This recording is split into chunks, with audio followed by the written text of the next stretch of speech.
Hello, I am Ron Williams, and I am with Mr.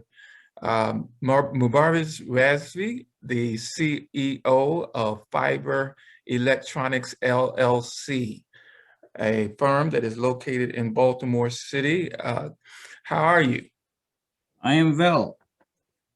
How are Thank you you, very Dr. much Williams? for, It's good to see you as usual. yes, sir. And thank you very much for participating in the Economic Inclusion Conference at COPIN 2021. We thank you for your participation.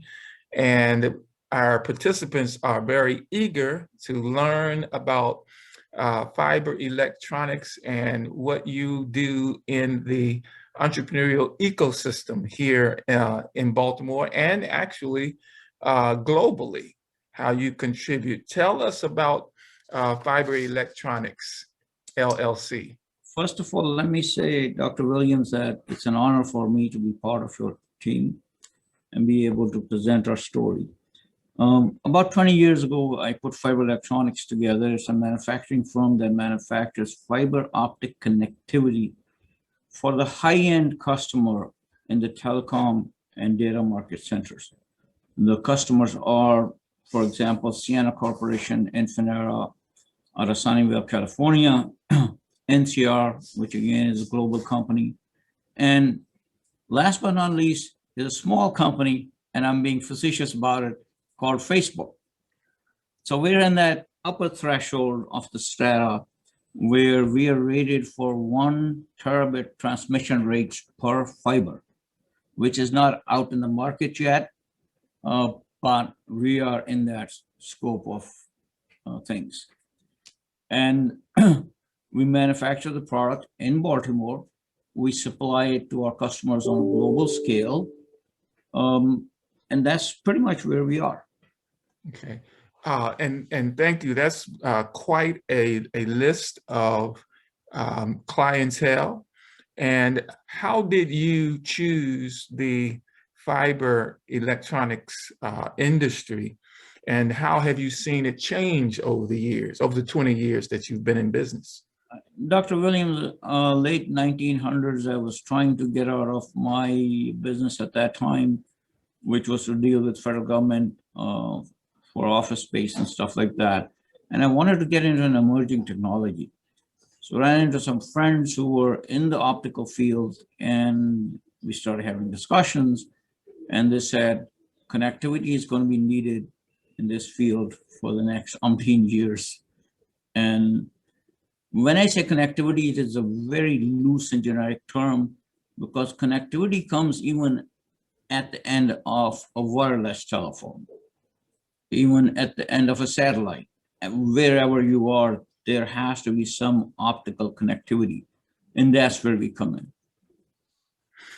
How now you came in 20 years ago. Yes, sir. And technology was different. It was a different phase of, I'll say, the technological evolution of telecom and fiber.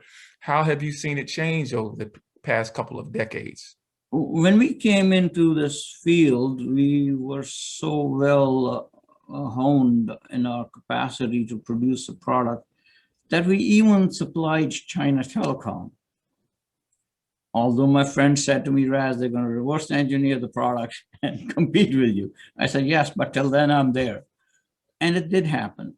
We also faced the dot-com crash, which totally led our product into a 3-year surplus.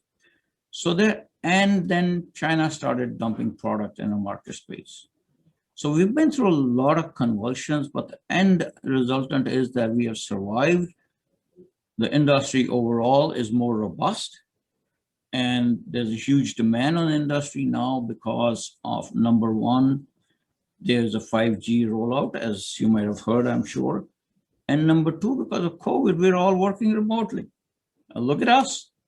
Yes. You're using connectivity right now, to be Yes. very truthful. Yes. Yes, we've been through a lot of convulsions, but the way entrepreneurs look at things is that what doesn't kill you makes you stronger. Uh-huh. And there's a fact. Well, that's a very interesting observation about the fact that we are remote now.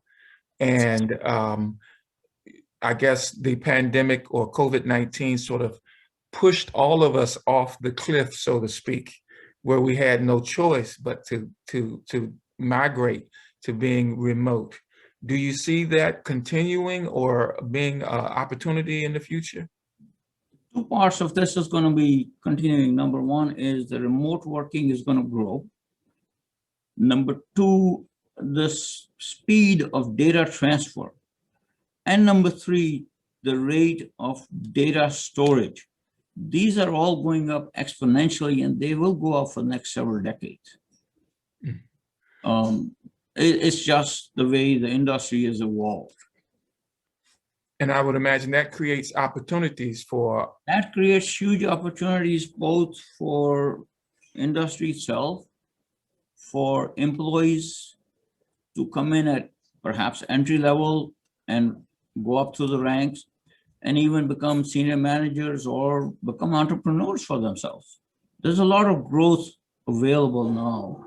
And as an industry, we're struggling to manage skilled labor, to onboard skilled labor rather than manage, I should say. We're having an awful time trying to find people who are willing to work and to have the acumen that makes them a good worker. And that's important. And we are definitely going to say more about that, because I do believe that there's not only an opportunity for entrepreneurs, but there's also opportunity for leaders in the industry to come up through the ranks, but also to make significant entry level, to enter into well-paying positions in industry. What do you consider to be some of the strengths of fiber electronics? What differentiates you in the market? The biggest things that differentiate fiber electronics in the marketplace, let me back up a moment. Fiber electronics, compared to the Cornings of the world and other such entities, is a very small company. Has a very small footprint. But the reason we are in the niche market that we are in is because, number one, the quality of our product. Every piece that we ship is guaranteed to work 100%. It's 100% tested before shipment. Number two, we work extremely closely hand in hand with our customers. So we make sure that they're ordering the right product.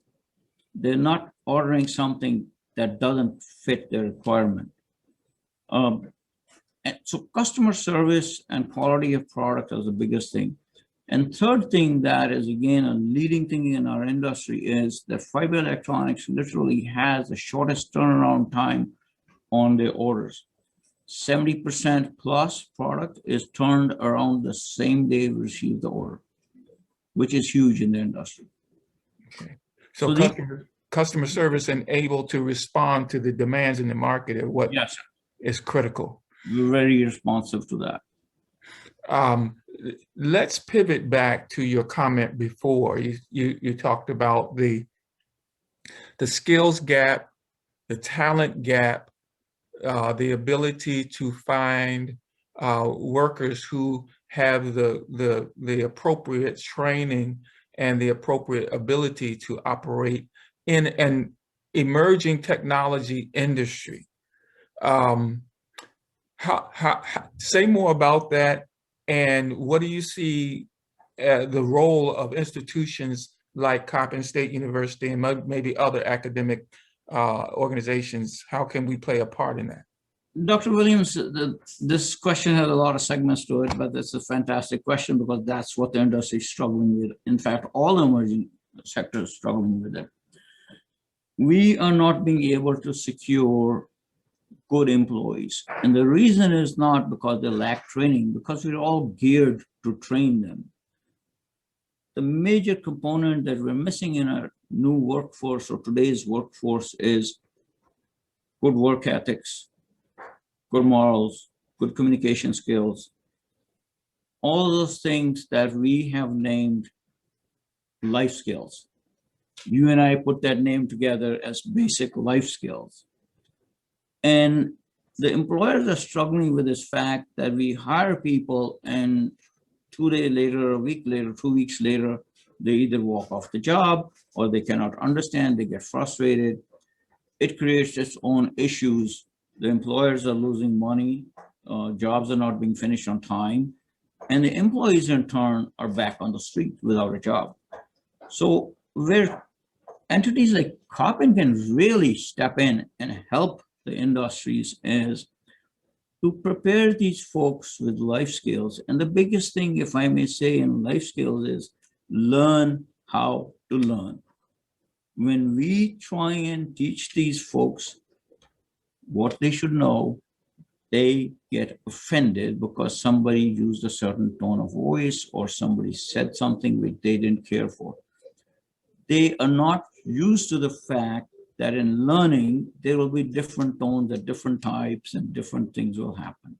We have to work with each other and we have to be part of the same team.